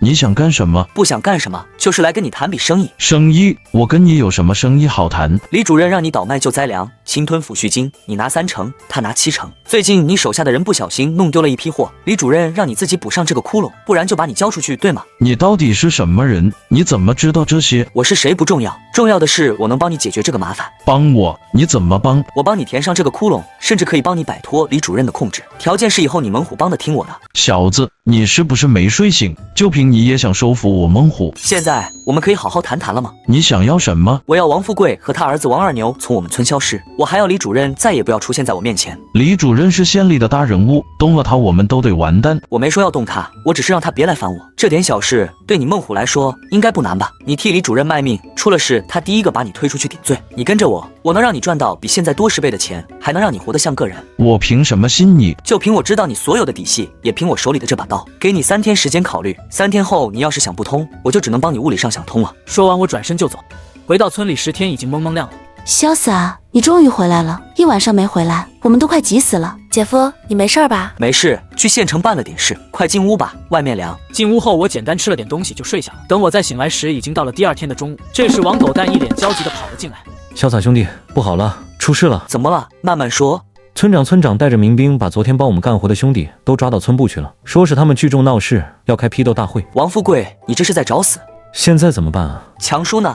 强叔去跟村长理论，结果也被扣下了，说他包庇坏分子。好得很。潇洒，你要干什么？需要人。姐夫，你别冲动啊，他们人多。放心，我心里有数。你们在家锁好门，谁来也别开。说完，我拿着弓箭就朝着村部走去。你们这帮刁民，不好好为生产队做贡献，跟着一个外人瞎混，今天我就要好好整治一下村里的歪风邪气。爹说的对，你们就是被王潇洒那个坏分子给蒙蔽了，现在主动交代他的罪行，还能从轻发落。就在这时，我一脚踹开了村部的大门。我有什么罪行？不如你当着我的面说说。王潇洒，你还敢来？你这是私闯村部，还携带凶器，罪加一等。来人，把他给我拿下！我没有理会他们，径直走到王国强面前，用刀割开了他们身上的绳子。强叔受委屈了。潇洒，你别冲动，这是个圈套。我知道。你们这是要造反吗？王村长，饭可以乱吃，话不能乱说。我们只是来跟你讲道理的。你无缘无故抓人，还想屈打成招，这是哪家的规矩？我爹是村长，我爹的话就是规矩。乡亲们都看着呢。今天你要是不给个说法，这村部的大门你恐怕是出不去了。你煽动村民闹事，拉帮结派，对抗组织，这就是说法。我现在就派人去县里，让李主任派公安来抓你。好啊，你去叫，我倒要看看他李主任敢不敢来。说完，我从怀里拿出那个牛皮纸袋，直接扔在了王富贵脚下。让他来之前，先看看这里面的东西，看看他自己屁股底下有多脏。王富贵捡起纸袋后看了一眼，脸色瞬间变得惨白。你爹怎么了？这是什么东西？闭嘴！你想怎么样？放人，道歉，然后带着你儿子滚出这个村子，以后再也别让我看见你们。你这是要逼死我们？是你先逼我的，路是你自己选的。好，我答应你。他颤抖着对被抓来的汉子们鞠了一躬。各位乡亲，对不住了，是我老糊涂冤枉了好人。说完，他便拉着王二牛离开了村部。潇洒兄弟，你到底给他看了什么，把他吓成那样？没什么，就是一本账本。王国强深深地看了我一眼，也没有再多问。回到家后，姐妹俩连忙迎了上来。潇洒，没事了，都过去了。当天晚上，王富贵一家就悄悄地离开了村子。第二天，县里就派了新的村长下来。潇洒同志，你的事迹我听说了，你开荒种地，带领村民致富是好事，以后有什么需要队里支持的，尽管开口。谢谢村长，我只想安安稳稳过日子。接下来的日子又重新回到了正轨，仓房很快就盖好了，地里的庄稼也长势喜人。我把之前赚的钱拿出来一部分，分给了王狗蛋他们。潇洒兄弟，这可使不得。我们就是出了点力气，你管吃管喝还给工分，我们已经占大便宜了。拿着，这是你们应得的。以后我们还要一起干大事呢。李主任那边就像一颗定时炸弹，随时可能爆炸。孟虎那边也该有个结果了。次日，我再次来到县城，找到了张三。哥，你可算来了。孟虎那家伙派人找你好几次了，他想通了，八九不离十。他现在被李主任逼得紧，那批货的窟窿要是补不上，他就死定了。我点了点头，直接去了孟虎的住处。潇洒哥，你来了，快请坐。想通了，想通了，以后我孟虎就跟着你混了。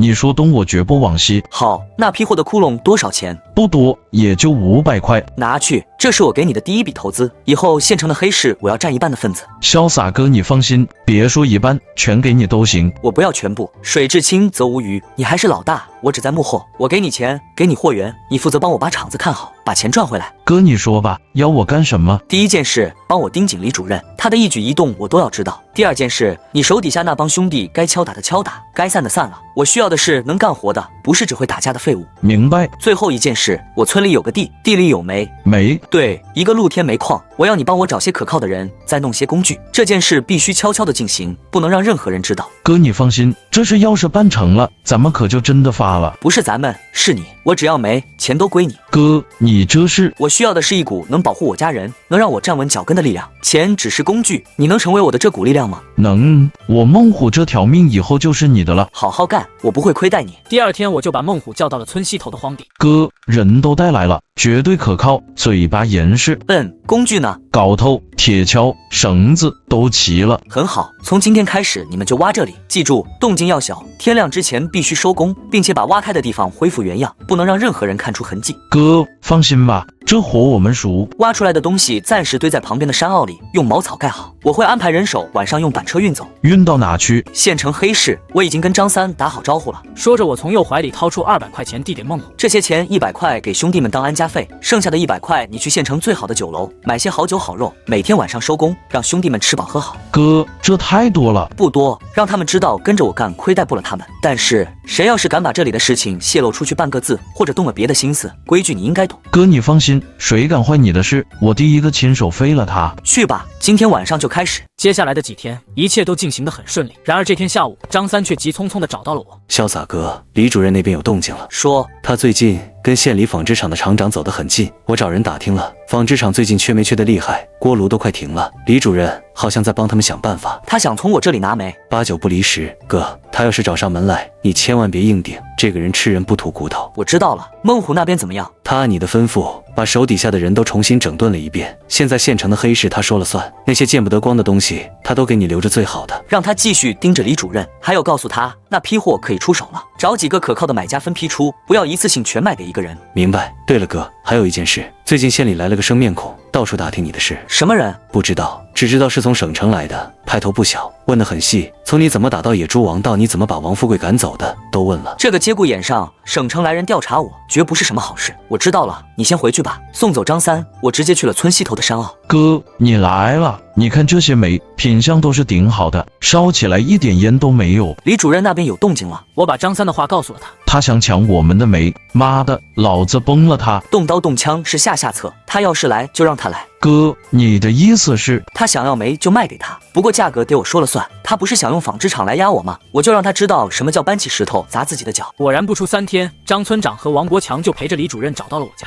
王潇洒同志，好久不见啊！李主任大驾光临，有失远迎。客气了，我今天来是想跟你谈笔生意。哦，我一个农民能跟李主任谈什么生意？我听说你手里有一批好东西，现纺织厂现在急需，你开个价吧。李主任的消息真是灵通，不过我那点东西都是自己留着过冬用的，恐怕运不出来。王潇洒，明人不说暗话，你那山坳里藏了多少我一清二楚。那块地是村里的荒地，地下的东西就该是集体的。我今天来跟你谈是给你面子。李主任，潇洒开垦荒的队里是批了字据的，这里有你说话的份吗？李主任，既然你把话说到这个份上了，那我也就不藏着掖着了。煤可以卖给你，但价格得按我的规矩来。你说5毛钱1斤煤，1分不能少。5毛？你怎么不去抢？市面上的煤价才多少？市面上的煤能跟我的比吗？我的煤耐烧没烟，纺织厂的锅炉要是用了，能省多少事？这笔账李主任比我清楚。而且这批煤我不光卖给你，我还要纺织厂10%的干股。你不要得寸进尺，我这是在帮你。李主任，你以为这煤是你一个人的吗？你背后那些人能分你多少？你帮他们解决了纺织厂的难题，他们最多赏你几根骨头。可你要是拿到了纺织厂的干股，那可就是能源源不断下金蛋的鸡。孟虎那边最近又收到了一批好货，你要是再不拿出点成绩，恐怕就该挪位置了。你到底是什么人？一个想安稳过日子的农民。好，我答应你5毛1斤，10%的干股。不过我有一个条件。说。我要你把孟虎交给我。不可能，他知道我太多事，留着他我睡不着觉。那是你的事，我的人一个都不能动。你要是连这点都保证不了，那这生意我们不谈也罢。好，成交。说完，他便转身离开了。潇洒，你这是在与虎谋皮啊！放心吧，谁是虎谁是皮还不一定呢。送走众人后，我立刻让孟虎加快了运煤的速度。3天内，所有的煤就都被运到了纺织厂。李主任也很快就派人送来了1万多块钱的货款，还有一份纺织厂的股权转让协议。潇洒，我们真的成了纺织厂的东家了。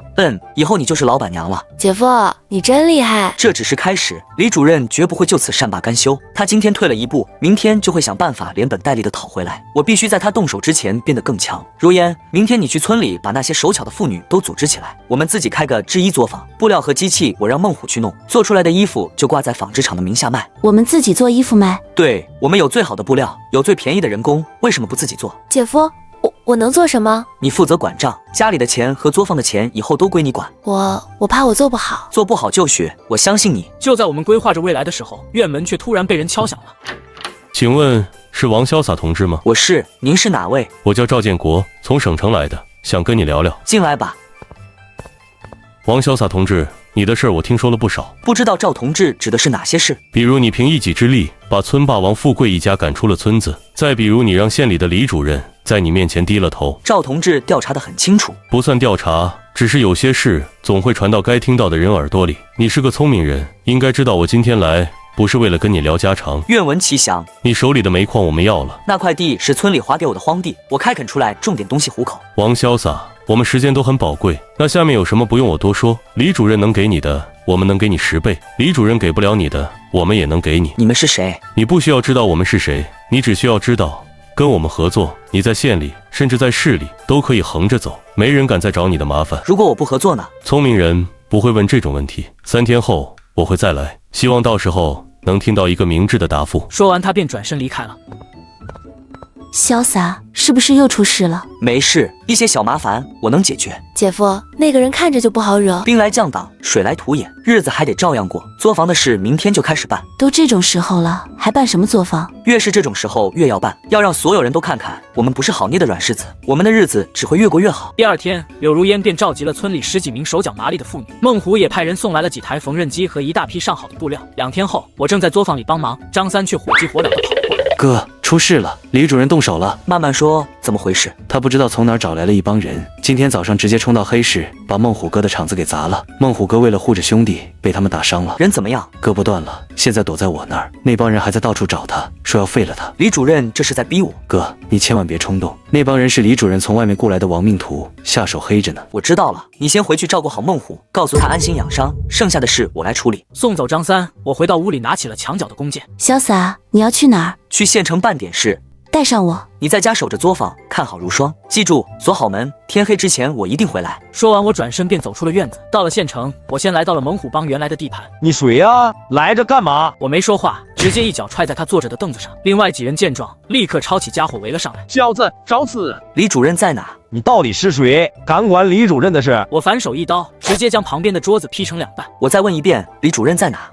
他在县招待所。闻言，我直接来到了县招待所，在2楼最里面的一个房间找到了李主任。你还真敢来！你动了我的人，我为什么不敢来？一个混混而已，动了就动了。王潇洒，我这是在给你提个醒，在县城我说了算。是吗？我怎么觉得你很快就要说了不算了？你什么意思？孟虎是我的人，你砸了他的厂子，打断他的胳膊，这笔账我们得算算。算账就凭你，你是不是还没搞清楚状况？3天之期马上就到了，省城的人在等着你的答复。你现在自身都难保，还想替一个混混出头？一码归一码，今天你要是不给我个交代，我保证省城的人等到的只会是你的死讯。你在威胁我？你可以试试。就在双方剑拔弩张之时，赵建国却突然从门外走了进来。李主任，好大的官威啊！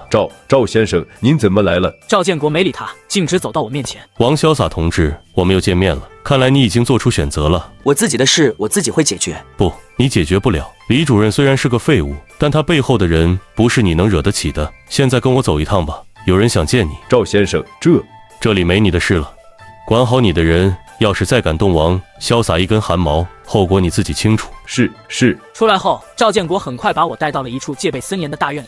老板，人带来了。你就是王潇洒？是我。年轻人有胆色，敢一个人闯县招待所，还敢跟李主任叫板？是他们欺人太甚。你手里的煤是好东西，国家现在正需要，所以你们就要明抢？不是抢，是合作。你出资源，我们出政策，出保护伞。你那点东西放在你自己手里，是祸不是福。李主任只是个开始，以后盯着你的人会越来越多，你保不住。我需要付出什么？很简单，煤矿5成的收益，另外帮我做3件事。什么事？第一件，李主任这个位置该换人了，我要你把他贪赃枉法的证据全都交给我。可以。第2件呢？县纺织厂常年亏损，里面蛀虫太多，我要你1个月内让他扭亏为盈。有难度，但可以试试。第3件呢？第3件我还没想好，等我想好了再告诉你。我有什么好处？好处就是你和你关心的人能安安稳稳地活下去，而且我会给你一个正式的身份，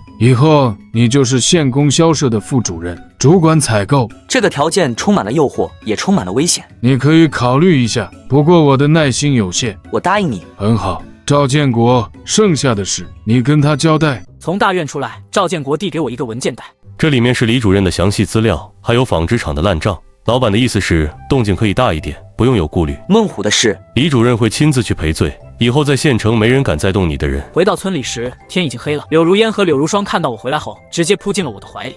你终于回来了，吓死我们了。没事了，都解决了。进屋后，我把要去县里当副主任的事跟他们说了一遍。姐夫，你要当官啦？不算官，就是个管事的。那我们是不是也要搬到县城去？暂时不用，家里和作坊这边还需要你们看着，等县里的事稳定了再说。第2天一早，李主任果然提着大包小包的礼物来到了我家。潇洒兄弟，不，王主任，昨天的事都是误会，是我有眼不识泰山，您大人有大量，千万别跟我一般见识。说着，他竟当着所有人的面给我鞠了一躬。李主任严重了，孟虎的伤，还有他厂子的损失，我赔，双倍赔偿，医药费、误工费、精神损失费，我全包了。那就好，以后我不希望再发生类似的事情。您放心，以后在县城你的人就是我的人，谁敢动他们一根汗毛，我第一个不饶他。打发走李主任，我便直接去了县供销社上任。哎呀，王主任，你可来了，我可是盼星星盼月亮，总算把你给盼来了。孙主任客气了，我刚来，很多业务还不熟悉，以后还要请您多多指教。指教可不敢当，你是老板亲自点将的人，以后这供销社就是你说了算。我没跟他多废话，直接开始熟悉供销社的业务。与此同时，时，孟虎也按照我的吩咐，把他手下的几个兄弟安排进了纺织厂，暗中搜集厂里那些蛀虫的证据。不到半个月，一份详细的名单和账本就放在了我的办公桌上。孟虎干得不错，哥，接下来怎么办？让兄弟们准备一下，3天后我们给纺织厂来一次大扫除。3天后，我以供销社采购检查的名义，带着孟虎和几十个壮汉直接封锁了纺织厂。你们是什么人？敢闯我的办公室？保安都死哪去了？刘厂长，看看吧，这些年你吃的够饱了，也该吐出来了。你带走。随后我又按照名单将厂里的20几个人全都抓了起来，直接送到了县纪委会。整个纺织厂瞬间炸开了锅。各位工友，我是纺织厂新的负责人，我知道大家现在很担心，但我向大家保证，只要我在1天，纺织厂就不会倒。大家的饭碗谁也别想砸了。从今天起，工厂实行新的计件工资制度，多劳多得。以前那些偷奸耍滑欺压工人的蛀虫已经被我清理干净了。以后这个厂子是我们工人自己的厂子，只要大家跟着我好好干，我保证不出1个月，大家都能拿到比以前多1倍的工资。话音刚落，下面立刻爆发出雷鸣般的掌声。接下来的日子，我吃住都在厂里，仅仅20天，纺织厂就奇迹般的扭亏为盈。就在我准备回村里喘口气的时候，赵建国却又找到了我。老板对你很满意，这是给你的奖励，无功不受禄，这是你应得的。老板说了，第2件事你完成得很漂亮，现在可以告诉你第3件事了。说吧。临县有个黑风寨，盘踞着一伙穷凶极恶的土匪，为首的叫做山雕，他们手里有一张地图。什么地图？一张藏宝图，据说是前朝一个王爷留下来的。老板要你半个月内拿到那张图。土匪？对，这伙人手里有枪，而且熟悉地形，非常难对付。县里派人围剿了几次，都失败了。你们的人都搞不定，让我一个老百姓去。老板相信你的能力，需要什么人手和装备，你尽管开口。我需要黑风寨所有的资料，越详细越好。没问题，3天内给你。送走赵建国，我立刻回到村里，可刚到家门口就看到柳如霜正红着眼睛站在院子里。如霜，怎么了？谁欺负你了？姐夫，姐姐被人抓走了。说清楚，怎么回事？今天下午，我和姐姐正在作坊里教大家做衣服，突然冲进来几个男人。几个？4个，他们都蒙着脸，手里拿着刀，不是村里的人。他们二话不说就抓住了姐姐，我上去拦，被其中一个人一脚踹开了。他们有没有说什么？领头的人说让你去黑风寨，一个人去，不然就再也见不到姐姐了。黑风寨做山雕，这根本不是巧合。赵建国前脚刚走，柳如烟后脚就被抓了。他们是在逼我，也是在警告我。家里还有谁知道这件事？我没敢说，怕引起恐慌。姐夫，我们报警吧。没用的，这件事只能我自己解决。说着，我转身从屋里拿起弓箭和那把短刀背在身上。姐夫，你真的要一个人去吗？他们有很多人，还有枪。你在家等着，锁好门，作坊那边暂时停了。告诉大家，就说布料没到，在我回来之前，任何人来了都不要开门。说完，我便转身朝着县城走去。必须在去黑风寨之前弄清楚，这到底是不是赵建国他们设下的一个局。到了县城，我直接找到了张三。哥，你怎么来了？孟虎哥刚睡下，带我去见他。哥，你怎么来了？是不是李主任那老王八又找麻烦了？不是他，我老婆被人抓了。谁干的？妈的，活腻了！黑风寨做山雕，做山雕那可是个杀人不眨眼的悍匪。哥，他们怎么会盯上你？他们不是盯上我，是盯上我手里的东西，或者说是别人想让我去拿他们手里的东西。我将赵建国和那个老板的事情简单说了一遍。这帮人太不是东西了，拿嫂子来威胁你。哥，你说怎么办？我把兄弟们都叫上，抄家伙跟他们拼了。他们有枪，硬拼不行，而且我怀疑这件事跟那个老板脱不了干系。哥，你的意思是这是他们自导自演的一出戏，就是为了逼你去黑风寨？有这个可能，所以我需要你们帮我做2件事。哥，你尽管吩咐。第一，孟虎，你立刻让你手下最机灵的兄弟去县招待所，给我死死盯住那个叫赵建国的人，他见了什么人，说了什么话，我都要知道。没问题。第二，张三，你动用你所有的关系，帮我查清楚黑风寨的所有情况，我要最详细的地图。哥，这事不好办啊，黑风寨那地方，官府的人都进不去。钱不是问题，告诉你的那些线人，只要消息准确，我出10倍的价钱。好，我这就去办。记住，天亮之前我必须拿到东西。安排好一切，我独自一人坐在黑市的院子里，一遍遍擦拭着手里的短刀。不管是做山雕，还是那个神秘的老板，谁敢动柳如烟一根头发，我必让他血债血偿。天快亮的时候，孟虎和张三一前一后的回来了。哥，查到了，那个赵建国从昨天下午开始就一直待在招待所里没出来，也没见过任何人，一个人都没见。对，我让兄弟装成服务员进去送水，看到他正在房间里喝茶看报纸，悠闲得很。如果不是他，那就说明那个老板的情报系统出现了问题，或者他根本不在乎柳如烟的死活。张三这时也递过来了一张十分潦草的地图。哥，这是我花大价钱从一个以前被黑风寨抓去当过苦力的老猎户手里买来的。黑风寨易守难攻，只有一条路上山，沿途有3道关卡，明哨暗哨加起来至少有20个，山寨里大概有70-80号人，长枪短枪加起来有30多支。头领座山雕真名叫什么？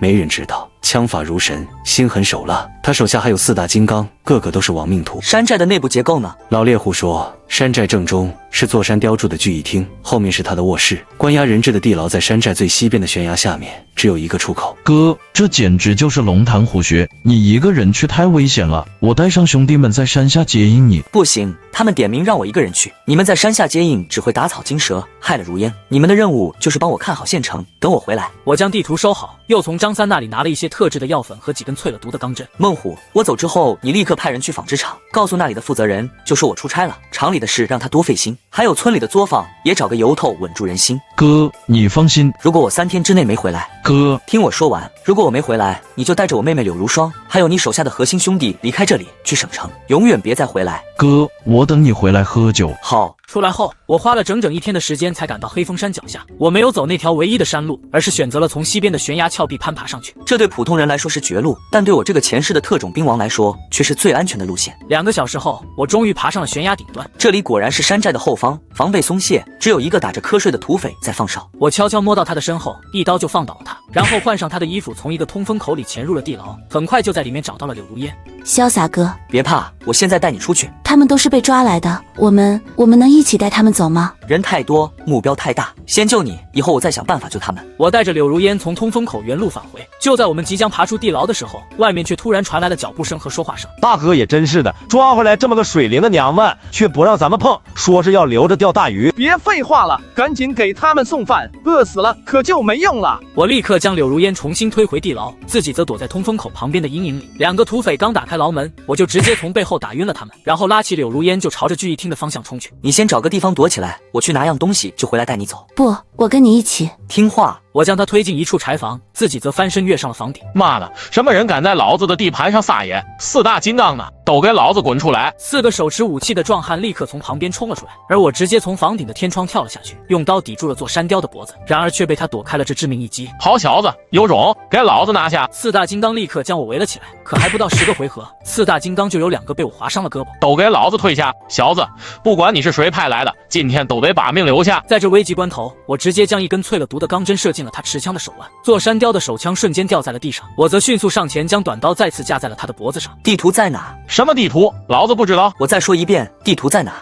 在我卧室的暗格里。我挟持着他走进后面的卧室，找到了那张地图，同时一脚将他踹翻在地，然后用绳子将他捆了起来。你最好别耍花样，不然我会让你知道什么叫生不如死。随后我来到柴房，拉着柳如烟就朝着悬崖边跑去。眼看追兵越来越近，我将柳如烟绑在自己身上，然后用早就准备好的绳索滑了下去。到了悬崖底部，才找了个山洞停下来休息。这就是那个前朝王爷的宝藏，不管里面有什么，这东西现在都是一个烫手的山芋。没过多久，我们就沉沉的睡了过去。等我再次醒来，柳如烟正坐在火堆旁烤着一只野兔。你醒了，快吃点东西吧。你哪里弄来的？昨天晚上你睡着后，我看到一只兔子撞死在了树上。我们得尽快离开这里。去哪？回村里吗？不，先回县城，有些账该算一算了。可村里怎么办？作坊怎么办？现在顾不了那么多了，黑风寨的事不解决，我们回村里也不得安宁。我都听你的。回到县城，我直接带着柳如烟来到了黑市的院子里。哥，嫂子，你们回来了，太好了。嫂子没事就好。哥，你不知道，这2天我跟张三急得嘴上都起泡了，那帮孙子没把你们怎么样吧？我没事，如烟，你先跟张三去里屋休息一下，吃点东西。我跟孟虎说几句话。好。那个叫赵建国的人还在招待所吗？在，我派了2个最机灵的兄弟，一天12个时辰轮班盯着他，一步都没离开过房间。很好，你现在就去把他给我请过来，记住动静小点，别惊动了其他人。请他过来。哥，那家伙不好惹，他要是照我说的做，他会来的。好，我这就去办。孟虎走后，我转身走进了屋里。潇洒，你跟孟虎说什么了？是不是又要去冒险？不是冒险，是去解决麻烦。以后我不会再让任何人有机会伤害你。我相信你，可是我怕。别怕，一切有我。1个小时后，孟虎就带着赵建国回来了。王潇洒，你胆子不小，敢让人去请我。赵先生客气了，是我想当面把东西交给你，怕你等急了。说着，我从怀里掏出了那张地图。你完成了任务，很好，老板会记住你的功劳。功劳我不在乎，我只想知道一件事。你说，我老婆被黑风寨的人抓走，这件事跟你，或者说跟你老板有没有关系？你想多了，座山雕那伙人穷凶极恶，看上了你的女人，顺手就抓了。这很正常。跟你去拿地图只是一个巧合。巧合？赵先生，你觉得我像个傻子吗？你前脚刚告诉我黑风寨有地图，后脚我老婆就被他们抓走当人质，天底下有这么巧的事？你想说什么？很简单，这件事你们必须给我一个交代，不然这张地图你们谁也别想拿到。你在威胁我？你可以这么认为，我烂命一条，但谁要是敢动我的家人，我就让他全家都不得安宁。王潇洒同志，不要这么激动。我承认这件事是我们考虑不周。哦，具体说说。老板只是想给你一点压力，让你尽快完成任务。没想到座山雕那伙人做事这么没分寸，居然真的动了你的家人，这是我们的失误。我代表老板向你和你夫人道歉。道歉就完了？当然不，为了弥补我们的过失，老板决定煤矿的收益我们只要30%，剩下的70%都归你。70%？你们老板这么大方？老板一向爱财，他说你有这个能力就该拿这份回报。条件呢？把地图给我们。地图可以给你们，但我也有一个条件。你说。我要黑风寨从这个世界上消失，座山雕还有他手下那70多号人，我一个都不想再看到。这个要求有点难办，黑风寨盘踞多年，根深蒂固，县里的武装部都拿他们没办法。你们能悄无声息的让我老婆被抓走，就一定有办法让他们消失。3天，我只给你们3天时间。3天之后，我要是还能听到黑风寨的消息，那这张地图我会亲手毁了它。王潇洒，你不要得寸进尺。我给了你们选择，要么你们动手，要么我自己动手。不过我动起手来动静可能会有点大，万一不小心把地图的秘密捅出去，惊动了不该惊动的人，那就不好了。好，我答应你，3天之内黑风寨会成为历史。地图你现在就可以拿走，我相信赵先生是个信守承诺的人。赵建国拿起桌上的地图，转身就带着人离开了。哥，就这么把地图给他啊？万一他们不认账怎么办？他们会的，因为这张地图对他们来说比黑风寨重要的多。哥，那我们现在怎么办？孟虎，你立刻派人去村里把我妹妹柳如霜还有作坊的核心成员都接到县城来，记住要悄悄的，别惊动任何人。接到县城？哥，你是担心赵建国这种人不得不防，在黑风寨的事情没有彻底解决之前，村里不安全。好，我马上去办。张三，你去给我找一个最安全最隐蔽的院子，越大越好，我们要在这里常住了。哥你放心，城南有个3进的大院子，原来是个大官的宅子，后来那人犯事了，院子就空了下来，我帮您盘下来。钱不是问题，速度要快。明白。安排好一切，我才松了口气，转身走进屋里。在想什么？潇洒，我总觉得我们好像卷进了一个很大的漩涡里。别担心，不管是什么漩涡，我都会带着你冲出去。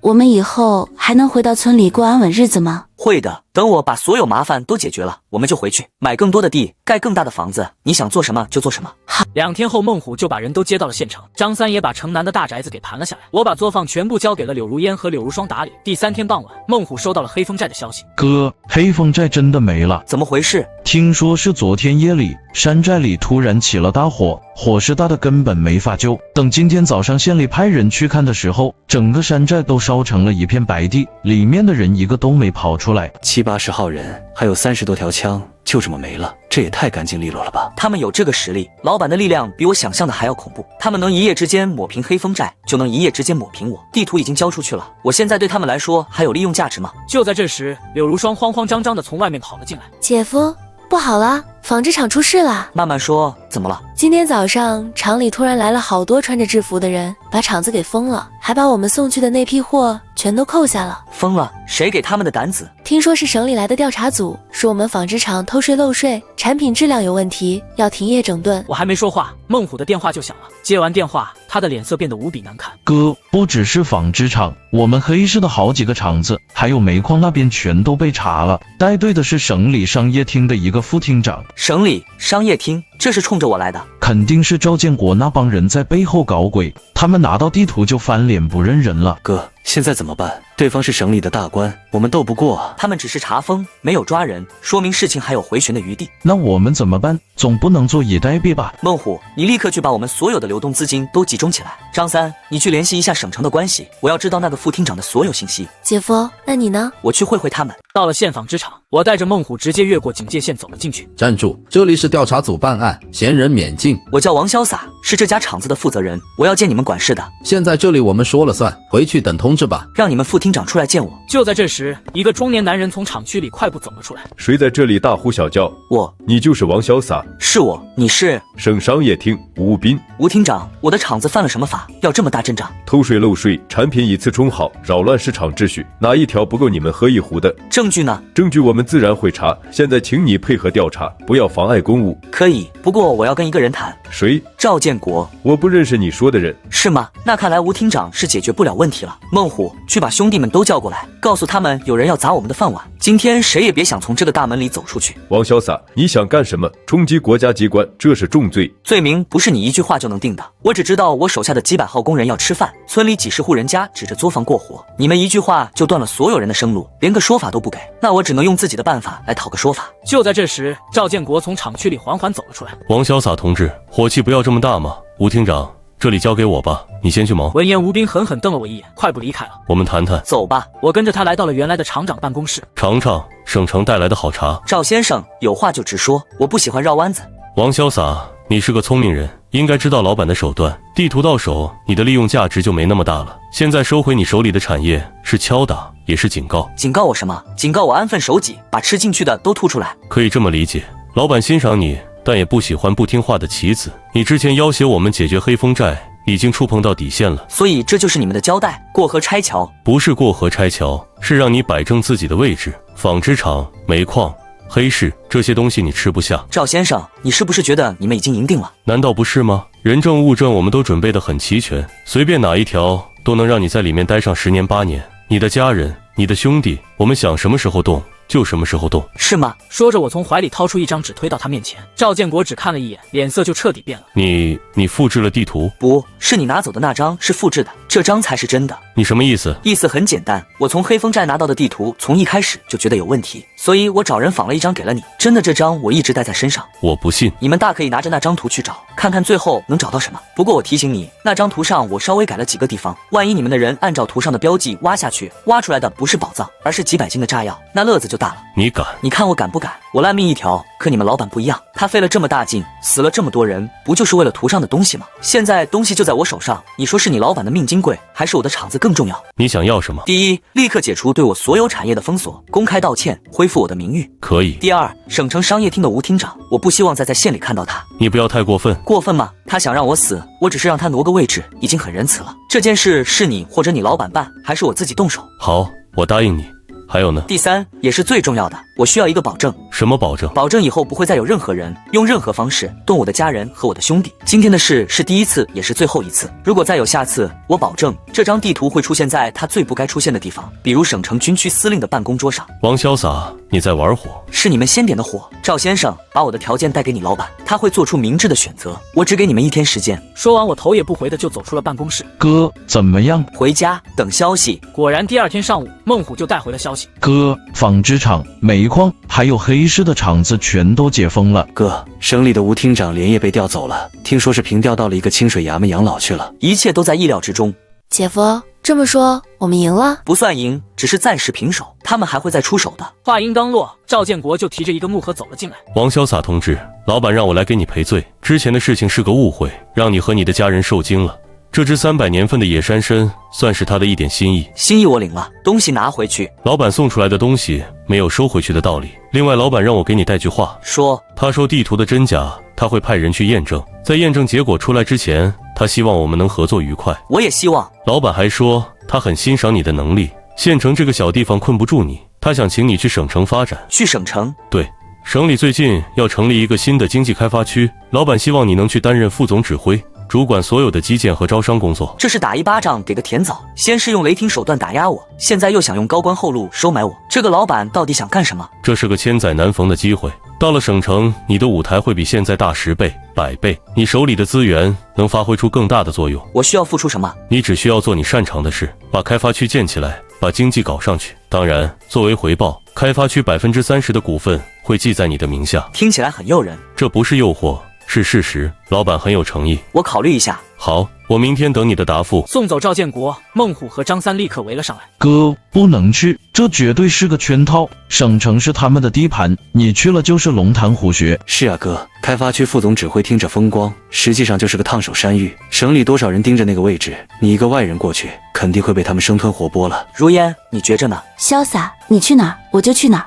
姐夫，我们都听你的。省城我们必须去，但主动权必须掌握在我们自己手里。为什么？因为他们已经把牌摆在桌上了，我们不去，他们就会用别的办法逼我们去。与其被动挨打，不如主动出击。我要去看看这个只闻其声不见其人的老板到底是个什么人物。可这太危险了，危险和机遇并存。孟虎、张三，你们立刻去办2件事。哥，你说。孟虎，你去把我们手下最能打、最可靠的兄弟挑出来，20个就够了，让他们做好随时动身的准备。张三，你去省城，用最快的速度帮我把那个经济开发区的所有情况都摸清楚，越详细越好。还有，帮我查一个人，谁？我们这位神秘老板的底细，我不相信他能一手遮天，总会留下蛛丝马迹。哥，这恐怕不好查。我知道，钱不是问题，人手不够就去黑市招。记住，我要活的信息，不要死的资料。我明白了。安排好一切，我把柳如烟和柳如霜叫到身前。这次去省城，你们2个必须跟我一起去。作坊和厂子怎么办？都交给孟虎打理。县城是我们的根基，不能丢。但你们必须在我身边，我才放心。第2天，赵建国再次登门。王潇洒同志，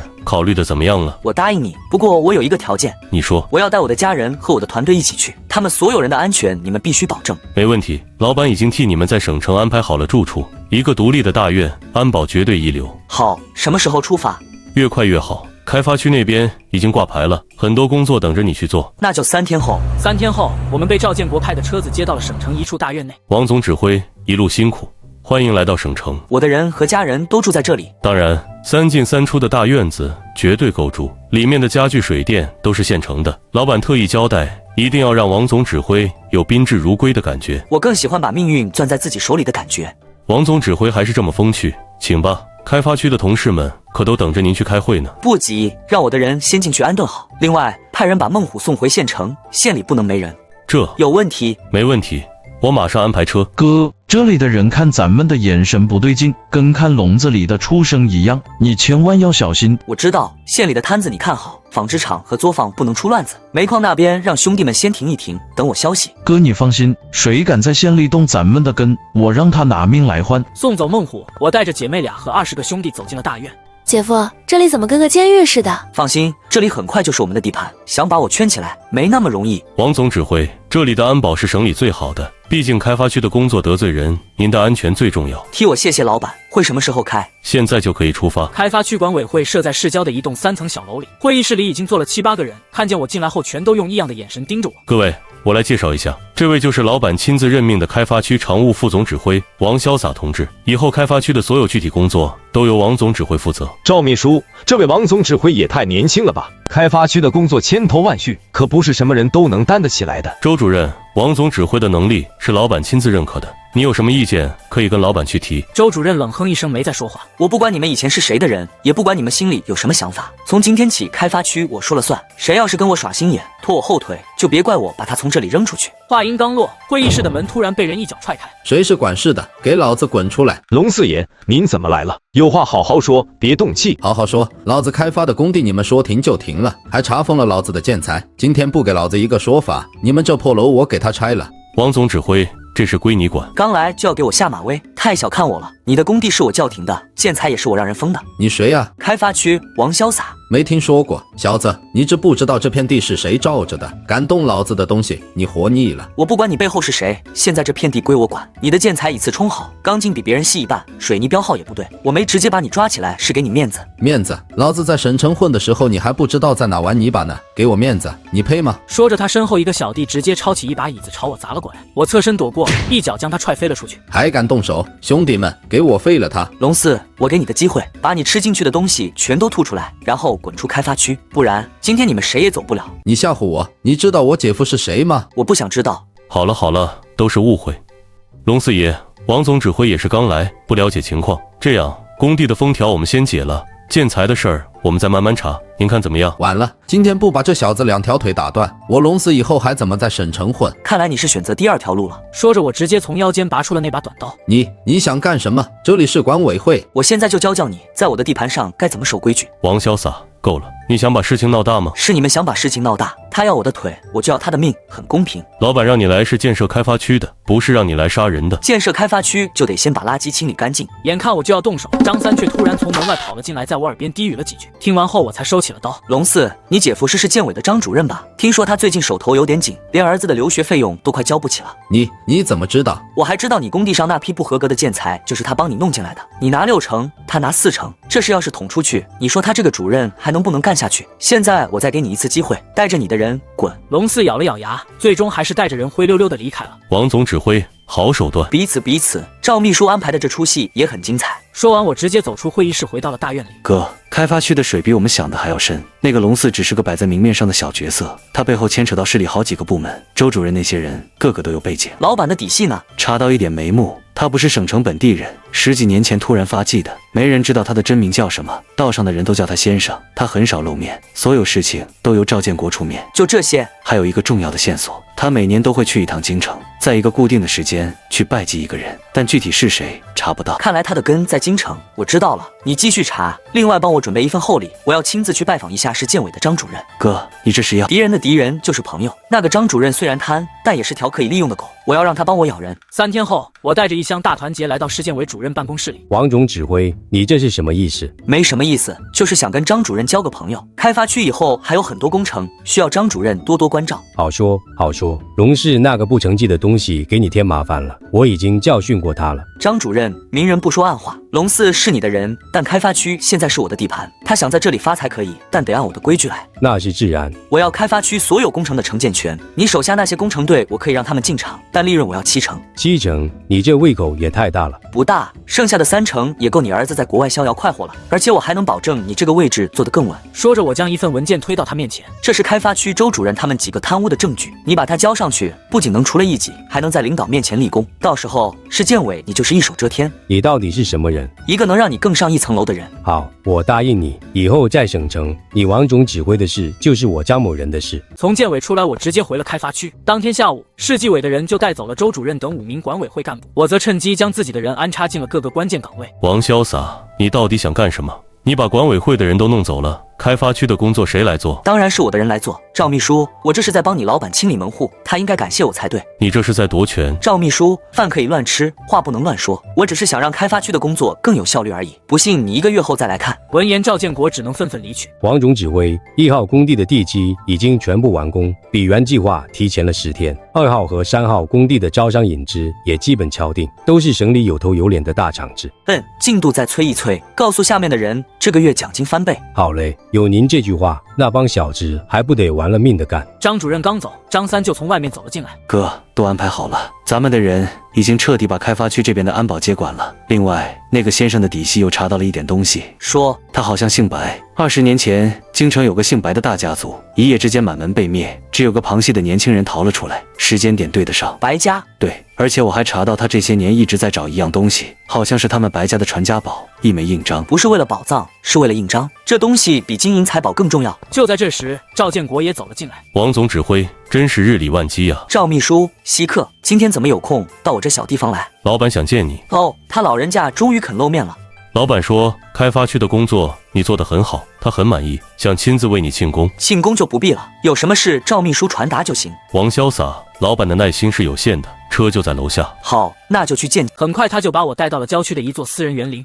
老板，王总指挥到了。你来了。你找我？坐吧，年轻人，我今天找你来是想跟你谈一笔真正的生意。洗耳恭听。你给我的那张地图是假的。是吗？或许是年代太久，标记错了位置。我的人按照地图的位置挖了3天3夜，只挖出来1箱炸药。你很聪明，也很会耍手段。彼此。把真的地图交出来，开发区、县城的所有产业，我都可以既往不咎。甚至可以让你坐上比现在高10倍的位置。如果我不交呢？你很在乎你的家人，你的兄弟。我不喜欢用这种手段，但必要的时候，我不介意让一些人从这个世界上消失。你是在威胁我？我是在给你选择。巧了，我也想给你讲个故事。哦。20年前，京城白家一场大火烧得干干净净，只有一个旁系的年轻人活了下来，还带走了白家的传家宝。这些年，你一边用白家的名义在外面招摇撞骗，一边又拼了命的想找到那枚能证明你身份的印章。我说的对吗，白先生？你到底是谁？我是谁不重要，重要的是白家真正的继承人没有死，他一直在找你，想拿回属于他的一切，也想让你为当年的事血债血偿。你胡说！我是不是胡说，你心里最清楚。那场大火的真相，还有你这些年做的那些脏事，我想白家那位真正的继承人会很感兴趣。赵建国，杀了他，